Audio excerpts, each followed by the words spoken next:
Hello everybody, and welcome back to Phase 4 of my DC Cinematic Universe fanfiction.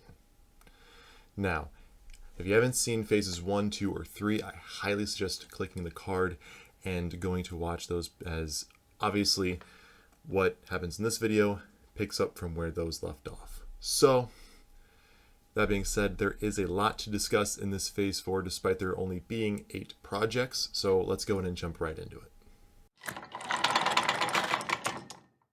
Now, the first project in my Phase 4 comes out in 2026, and it is a prequel miniseries I am titling The Fall of Krypton.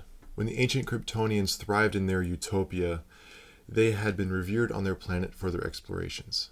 However, these explorations were more of that of conquest, causing lots of death and disease across other planets.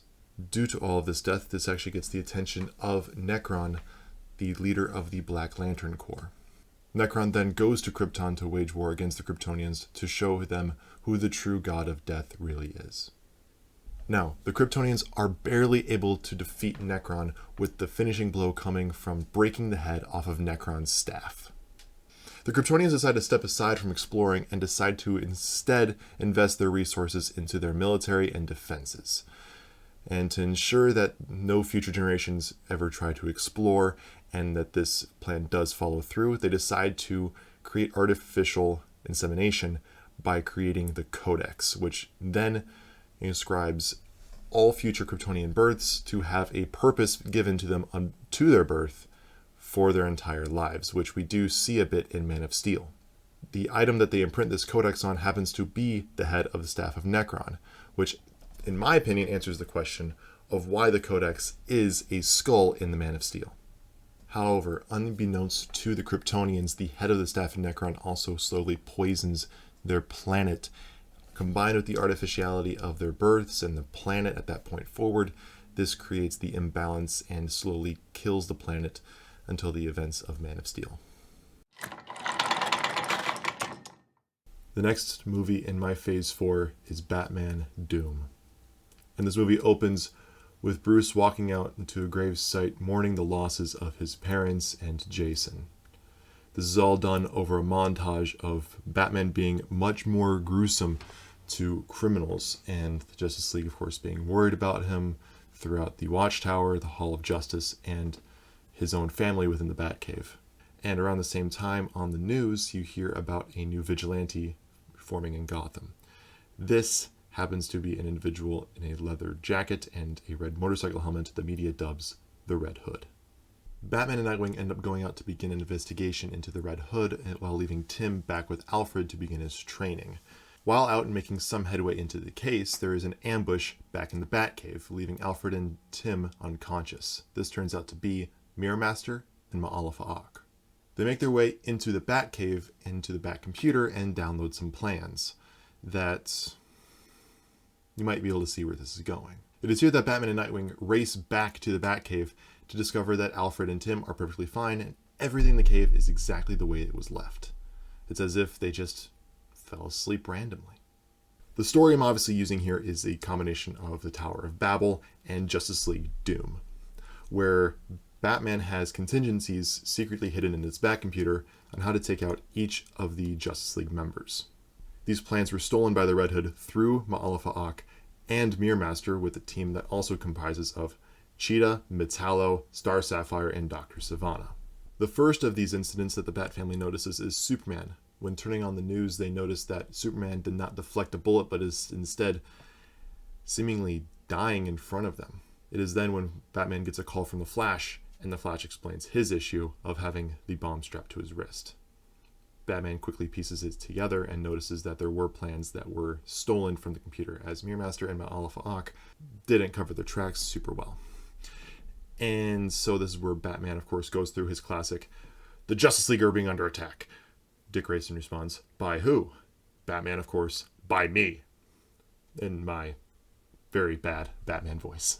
The next portion of the movie is simply Batman systematically fixing and helping all of the members of the Justice League by performing emergency surgery on Superman and informing Barry of how he can remove the bomb from his wrist without blowing up. Shortly after helping all the members of the Justice League, there is a phone call from the Red Hood himself asking him to meet him at a nearby warehouse and telling him that he should come alone. And let's just say that Batman has no worries about having to come alone. I don't think the Justice League are really going to want to follow him in there right now. It is at this warehouse that we confirm the identity of the Red Hood. Of course, we all know, but Bruce Wayne finds out that it is indeed Jason Todd.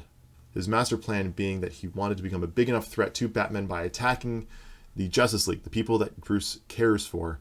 He never intended to kill them. That was the villains amping up the original plans. He just wanted to make them lose their trust in Bruce. Jason says he was able to do all this with the help of a very wealthy accomplice who is unnamed within the movie, but we'll find out later that this was Lex Luthor.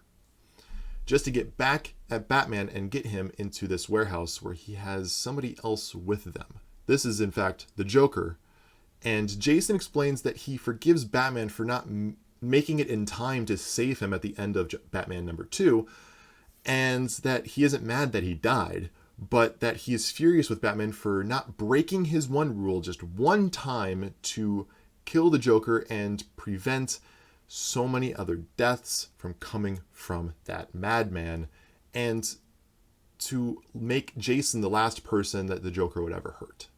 Jason then gives Batman an ultimatum. Kill the Joker, or he blows the warehouse with all of them in it, as Jason has rigged the warehouse with numerous explosives, and he is holding the detonator. After a lot of dialogue between the three of them, Batman takes the gun that's being offered to him by Jason and shoots a hole next to the Joker's head, knocks the detonator out of Jason's hand, and then him and Jason begin to brawl. One full of remorse and guilt, while the other is full of anger and frustration. Batman, of course, being the former, and Jason being the latter. Batman then apprehends Jason and sends him away, while Joker also gets away. The movie then ends with the League questioning whether or not they should vote Batman out of the Justice League for creating these contingencies. However, before the decision is made, Batman decides to quit, simply because if the League can't understand why these contingencies need to exist in the first place, then he doesn't belong in the Justice League to begin with.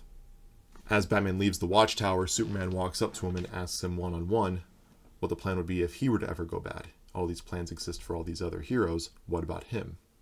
Batman simply replies that the Justice League is my plan.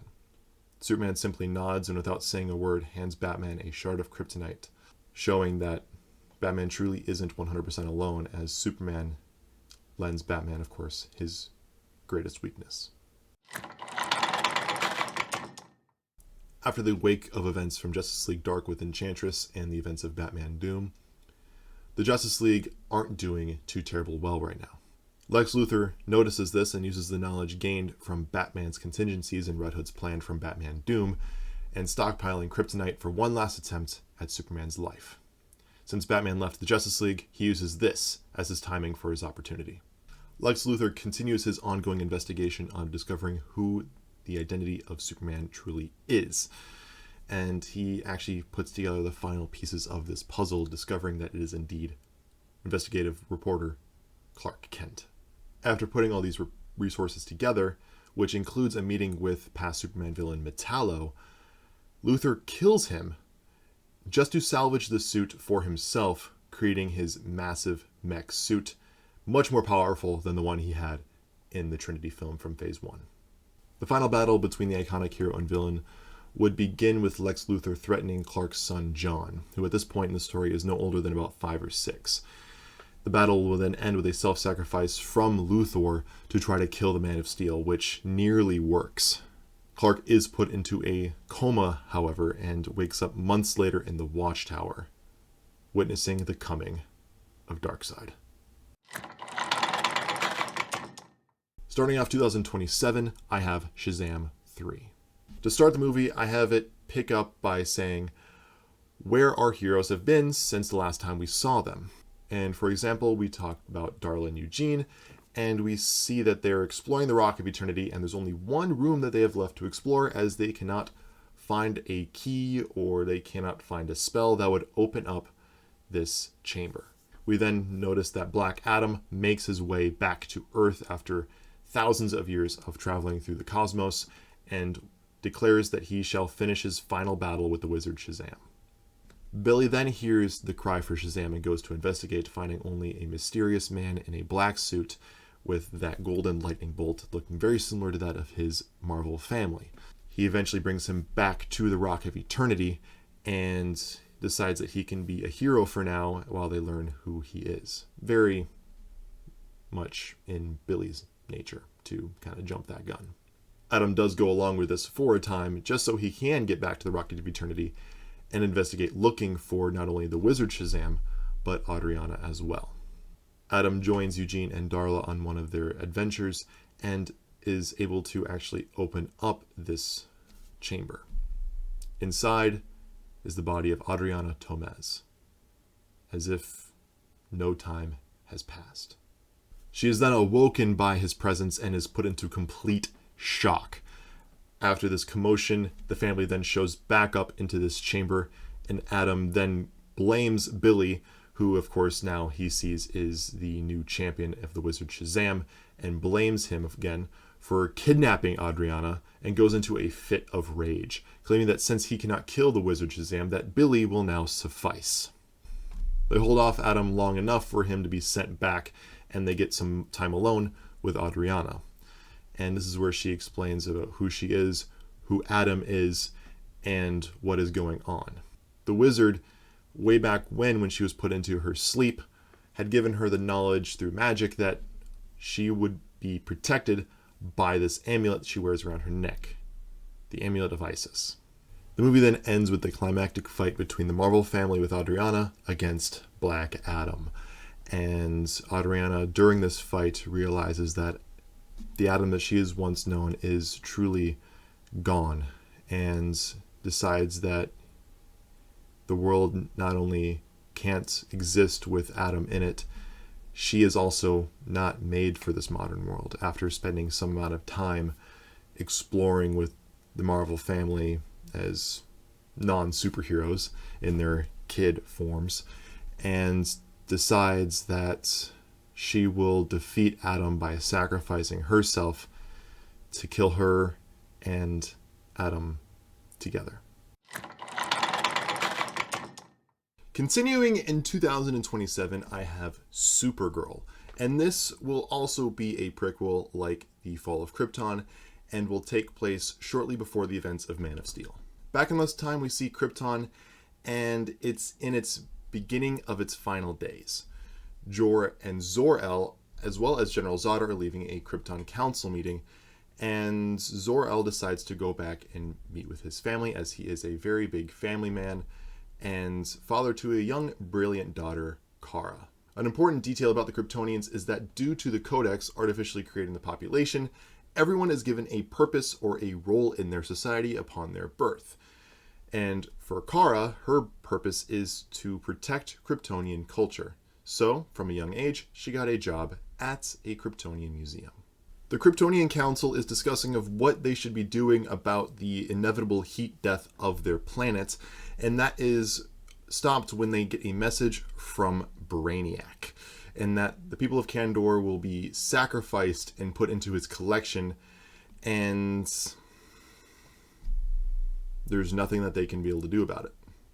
Kara, of course, hears this as well, as it is announced through the entire city, and she wants to help in any and every way possible, as, again, her purpose is to protect Kryptonian culture, so her instincts immediately kick in to want to help.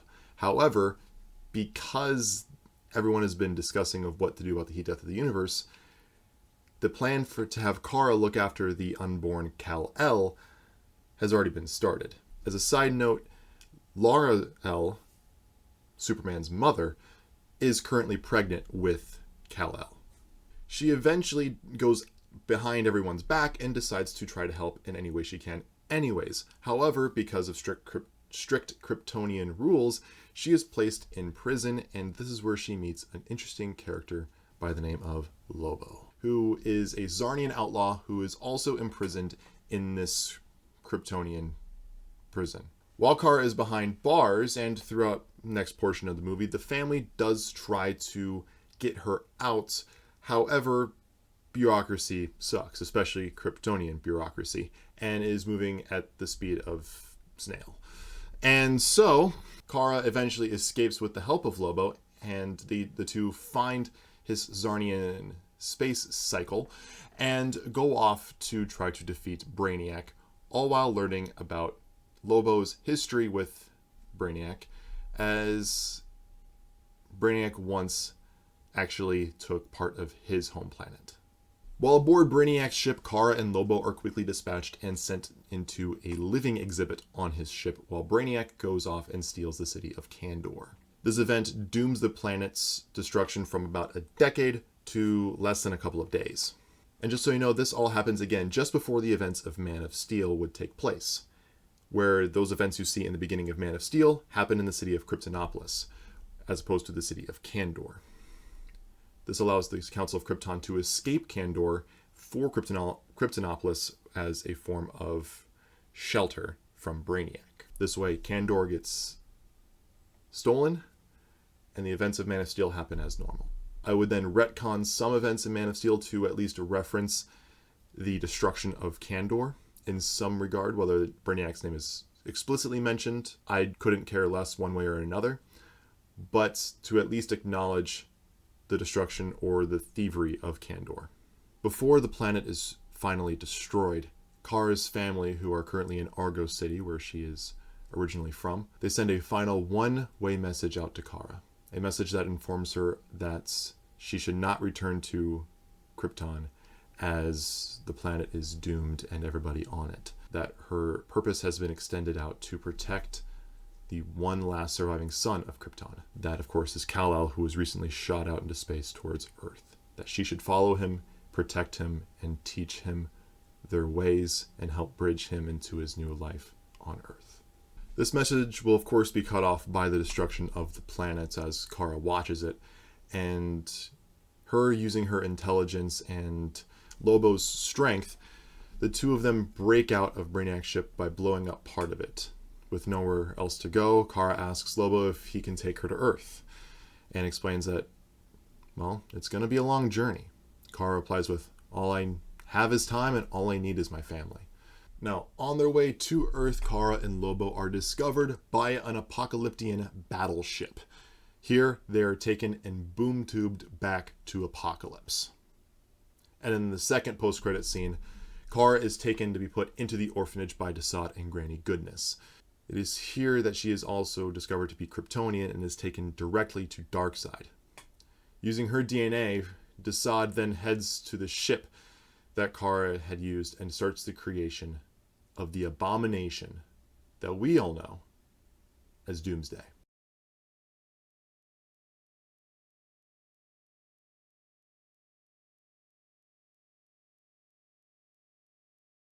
The movie opens with Martian Manhunter, Shazam, and Superman all fighting off hordes of parademons that have shown up at Earth's doorstep just outside the Watchtower, with Darkseid's flagship in the distance looming over the planet. After some time, all the parademons retreat back to the ship and start hovering around it. Taking this as an opportunity to rally the troops, the three go to the Watchtower and call a meeting. As this happens, Steppenwolf appears in Themyscira, very similar to that of the Snyder Cut. However, at the end, he also kills Queen Hippolyta, and the Amazonians still shoot off their arrow in warning to Wonder Woman and the Justice League. While in the meeting, the news report, of course, comes on, and Diana then gives her history lesson to the entire League as they all witness the arrow burning in the Pantheon.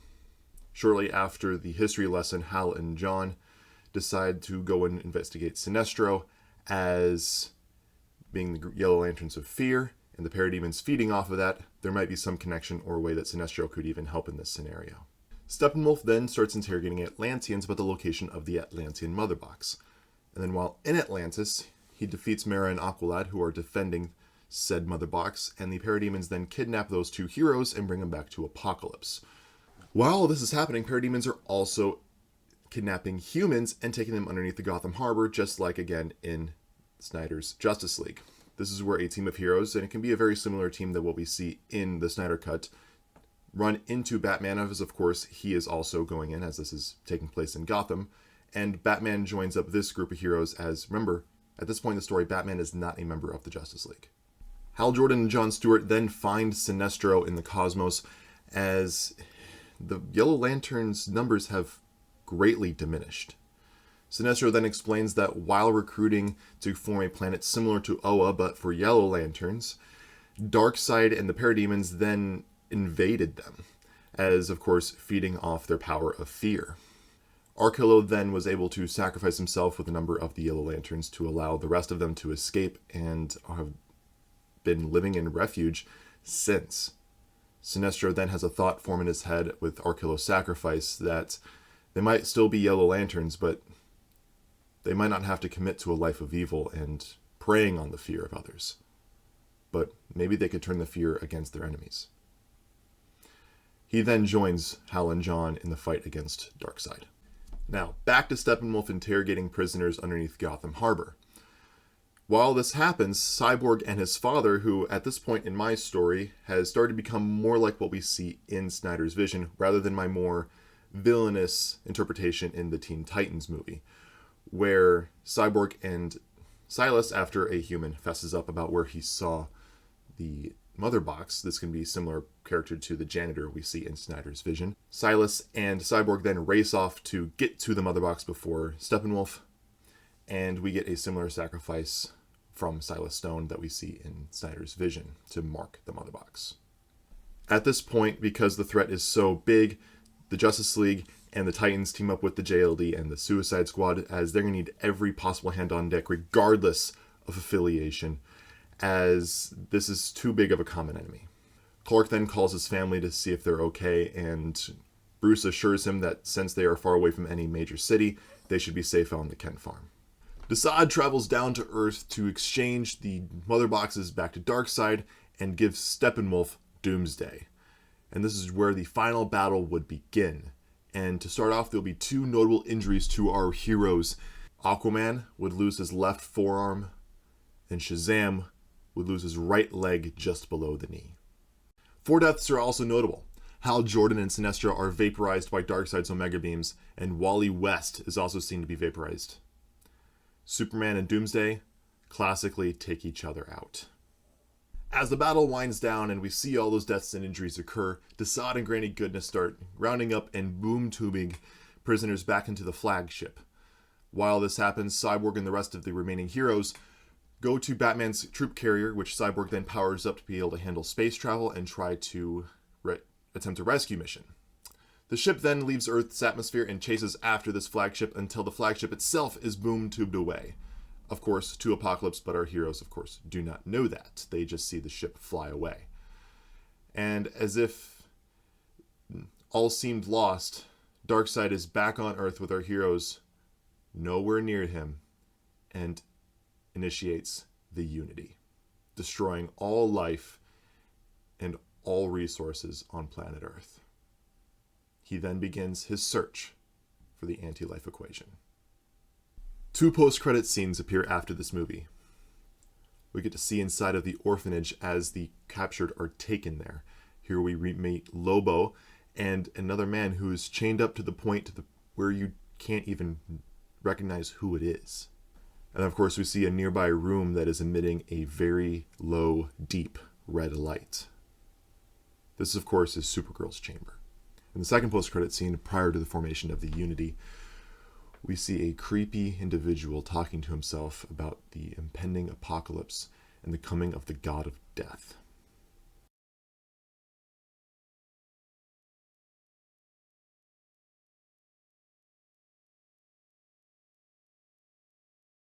When the Unity was formed, Cyborg does get a vision as, again, he is created of the mother box. That fact has not changed from Snyder's vision to my vision.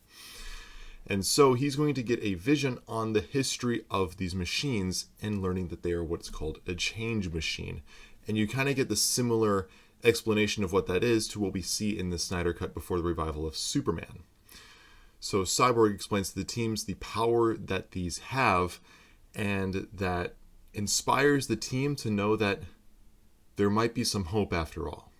The heroes return to Earth and discover that it's not only overrun with the parademons of Darkseid, but is also overrun with these zombie-like lanterns clad in black. These, of course, we all know as the Black Lanterns.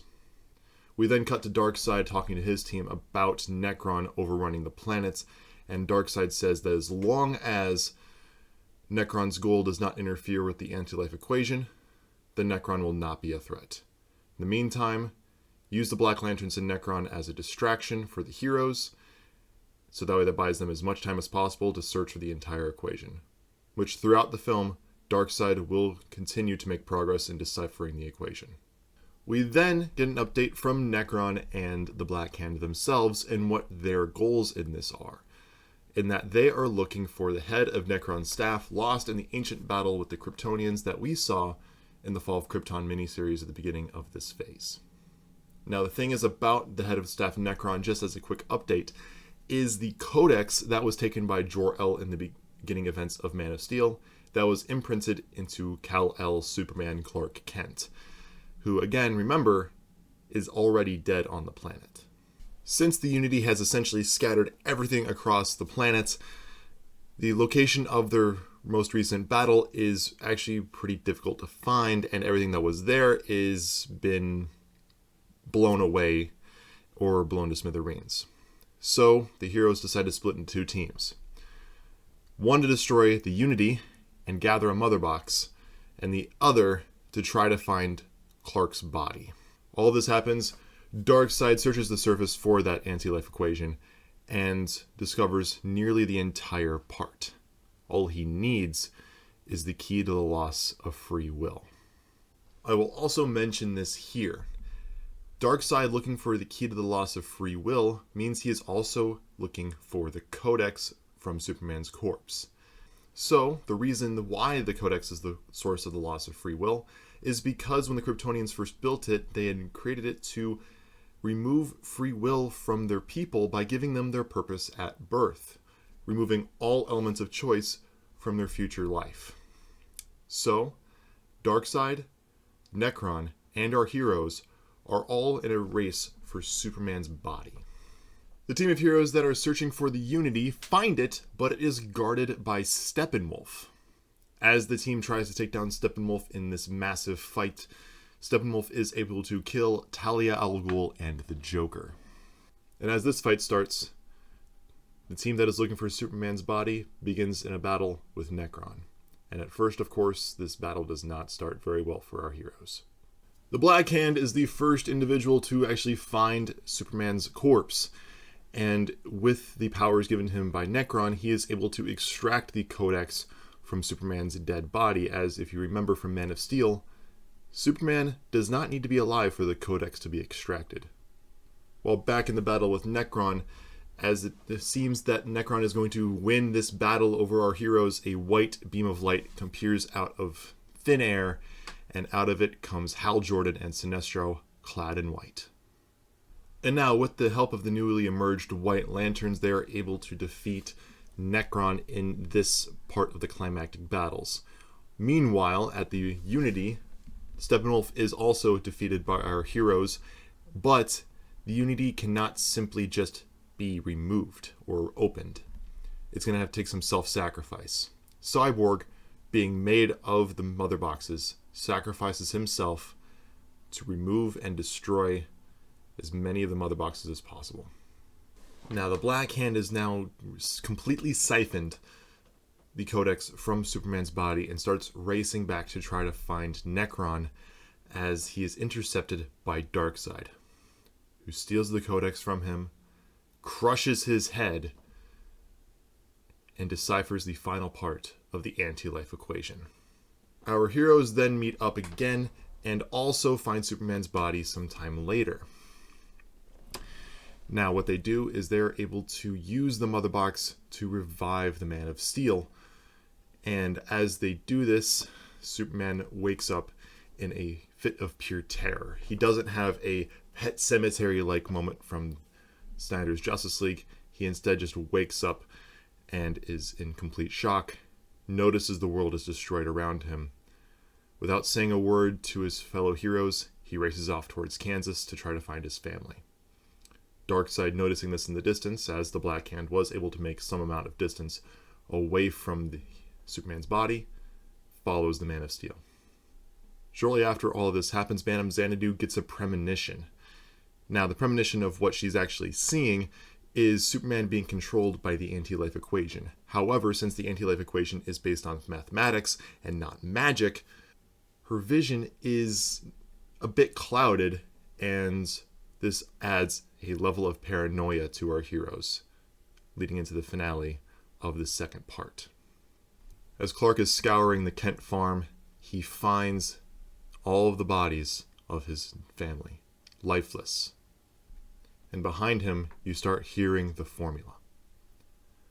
Loneliness plus alienation plus fear plus despair plus self-worth, divided by mockery, condemnation, misunderstanding, multiplied by guilt, shame, failure, and judgment. Where N equals Y, where Y is hope and N is folly. Love is lies, life is death, self is dark side. Clark immediately begins attacking Darkseid as this is being uttered. Although the more the Darkseid continues the equation, the more Clark slows his attacks and begins to look more lifeless, hopeless, and in despair. Once Darkseid is done with the equation, Clark is fully under control of the anti-life equation. On the Kent farm, after Darkseid controls Clark hears Martian Manhunter call him to meet back with the heroes in the Batcave, or what's left of it. While in the second post-credit scene, we see our captured heroes land on Apokolips, being brought into the orphanage. Now, major deaths that happened in the Blackest Nightmare were Cyborg, Talia al Ghul, Joker, but also Steppenwolf, Necron, and the Black Hand. Whereas we saw Hal and Sinestro revived through the White Lanterns. Superman also revived through the Mother Box, but is now under control of the anti-life equation.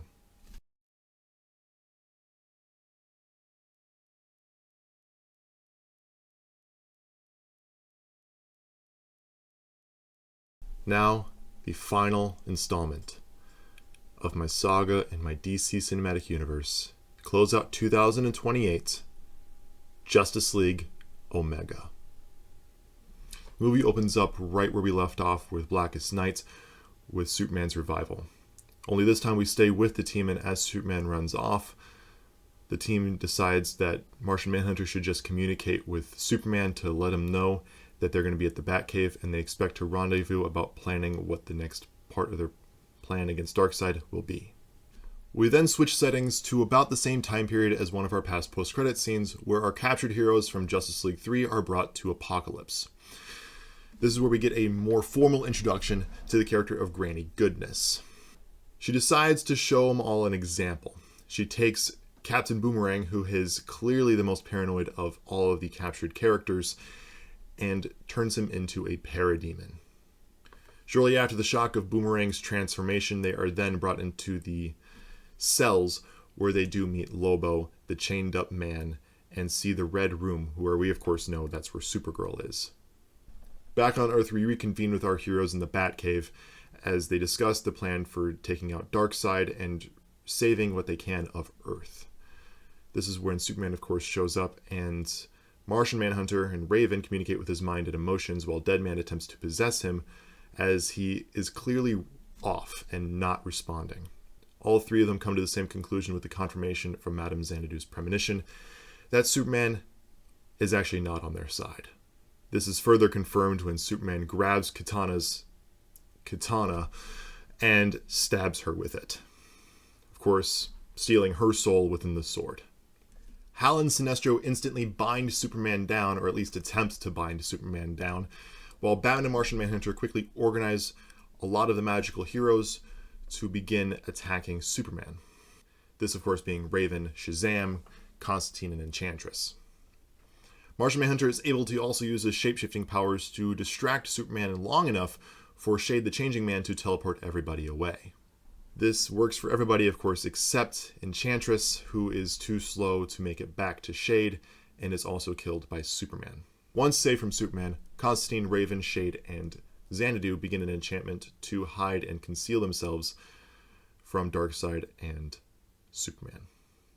While back in Apocalypse, Lobo explains kind of where they are from what he knows. Beast Boy then asks him if anyone has been there longer than him. He says, one for sure, and another as long as he has. The one who's been there as long as he has is in the Red Room, and he hasn't seen her since they were captured. Whereas the other individual is the one who's chained up. He says, I'd think he would be dead if it wasn't for the water that they give us. They give us just enough to keep us alive. I guess the value of an extra parademon is worth more than the weight of a dead corpse. Diablo and Harley begin reminiscing at how much they somehow miss Belle Reve, and then Wonder Woman, Freddie Freeman, and Jon Stewart, who is ringless at this time, begin trying to inspire the team with as much hope as they possibly can. A lot of this hope is squandered when Granny Goodness does return to this cell and takes Dr. Sivana and Ma'alefa'ak, as the two are the next most primed to be turned into parademons. Ma'alefa'ak is then brought out of his paranoia a little bit when he notices that the team would need to go through the war room, as that's where all the boom tubes are. When communicating this with the team, they now know where to go, but it is too late for Sivana and Ma'alefa'ak, as they are shortly then turned into parademons. As the heroes are escaping the orphanage, Granny Goodness gets in their way as Diana then steps aside to allow the rest a chance to escape. This is where we would get a 1v1 between Wonder Woman and Granny Goodness. Partway through the fight, Wonder Woman looks like she's about to lose, and that is when Circe, who is escaping with the rest of the heroes, finds an armory with Wonder Woman's sword and bracers. She then grabs them, runs back, and is able to help Wonder Woman in the nick of time, as then we get a 2v1, proper 2v1, between Circe, Wonder Woman, versus Granny Goodness. This unfortunately does end in Circe's death, as Granny Goodness is able to knock Wonder Woman away, and is able to then kill Circe in front of Diana. Wielded with all the rage, Diana then is able to defeat Granny Goodness and avenge Circe's death.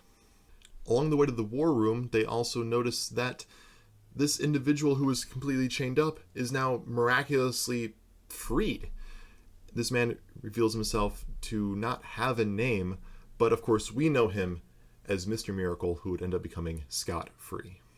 He was only biding his time until there were other heroes who were able to also be captured, but have the heart and will to escape. On the way to the war room, Lobo decides to stop and save Kara. To allow enough time for this rescue, Mirror Master and Diablo go completely ballistic on hordes of parademons, getting a pretty cliche at this point, but a really cool hallway massacre scene. This would also end in the deaths of Mirror Master and El Diablo. While in the war room, Desaad is waiting, and this begins a massive fight between our heroes and Desaad. While in this fight with Desaad, he is able to defeat and kill both Pedro Marvel and Ocean Master. Just as Desaad dies, the heroes try to get the boom tubes to work. Hordes of parademons started coming after our heroes, and it is clear that not everybody is going to be making it out. Mira, Starfire, and Freddie Freeman all stay back to defend and allow enough time for the boom tubes to teleport the rest of the heroes away, as the rest of that team, those three of them, also try to destroy Apocalypse. At the end of this escape, there are a total of 10 deaths. Boomerang, Sivana, Pedro and Freddy, Starfire, Mera, El Diablo, Mirror Master, Ocean Master, and Ma'alefa'ak. But Granny Goodness and Desaad are also killed. Back on Earth, we now have the team try to figure out what to do next. Batman has an ingenious idea where he knows where some kryptonite is left. This happens to be the same shard that was given to him by Superman at the end of Batman Doom. It is at his lake house, and so they decide that they should be going there. However, before they teleport to the lake house, there is a boom tube. This just so happens to be our escaped heroes from Apocalypse. Between the two reunited teams, They exchange the news of what has happened to both of them. Lobo and Kara and Mr. Miracle, who all they are, but also Necron, the Black Lanterns, Hal and Sinestro being back, and the fact that Superman is after them. After exchanging this information, Mr. Miracle deciphers that this must be the work of the anti-life equation. He explains that he was locked up on the orphanage simply because he knew the life equation. And describing its effects, Kara then speaks up and explains that this must have been done to her. Darkseid had the life equation imprinted onto Kara to allow her to essentially be immortal while his machines siphoned off her life and cells to create an army of Doomsdays. It just so happens that only one was created. During the time that Kara was put under the life equation, this did pause her aging, as clearly it's been like 45 years since the events of Supergirl, but she appears to not have aged a day. The plan then becomes using Barry Allen and Martian Manhunter to then lure Superman into a room with the green kryptonite shard, where then Mr. Miracle, powered up by Hal and Sinestro, are able to perform the life equation and break its effect on Superman. However, before this plan starts, Superman is meeting with Darkseid about the plan about taking over the entire universe and having it bend its knee to Darkseid's will using the anti-life equation. As Martian Manhunter and Barry Allen start luring Superman away, he blasts off in a lot of speed, anger, and frustration. Slowly behind Superman, Darkseid follows. The hero's plan does eventually work, with some improvisation and adaptation involving Kara and the remaining team members. And Clark is then confirmed to have the anti-life equation removed from him by Martian Manhunter, scanning his mind, Raven his emotions, Deadman possessing him, and Mr. Miracle himself, the performer of the life equation, all of which confirm Superman is indeed cleared of the anti-life equation. But Superman, after all of these effects happen, passes out. Shortly after this all happens and the team takes a quick breather, Darkseid emerges for the final battle at the lake house. This is where we get our massive final battle, and for the majority of it, we get a lot of moments for our heroes to shine, like Avengers Endgame, where you see like Tony and Pepper back to back, and you see Thor and Captain America exchange hammers. You see a bunch of scenes similar to that. Partway through the fight, and where the tide eventually turns, is while Darkseid is firing off Omega beams, Eugene had also happened to fire off a blast of lightning, which hits the ground nearby, kicking up enough sand to then get in Darkseid's eyes, which then cuts off the Omega beams entirely. Batman notices this, relays the information to Martian Manhunter to then dispatch to the rest of the team. Killer Croc decides to go after this, and is quickly then dispatched by a massive horde of parademons and is killed on the spot. Shazam, Billy Batson, then decides to sacrifice himself to create this opening needed to blind Darkseid. So he gathers up as many parademons as he can, and before any other hero can object to his sacrifice, he shouts the word painfully, Shazam, which kills many parademons, but himself as well. This allows for the opening that Aquaman takes to blind Darkseid by stabbing his eyes with the trident of Atlanna, and the hook that was from the missing arm that Darkseid cut off in the previous Justice League movie. But before Darkseid is truly blinded, the last Omega beam from him is fired off, killing Arthur. During these final two cries of pain between Shazam and Aquaman, Superman wakes up. As Darkseid gathers himself after getting blinded by Aquaman, he then gets binded down by Hal, John Stewart, Sinestro, with the help of Constantine, Raven, Xanadu, and Shade.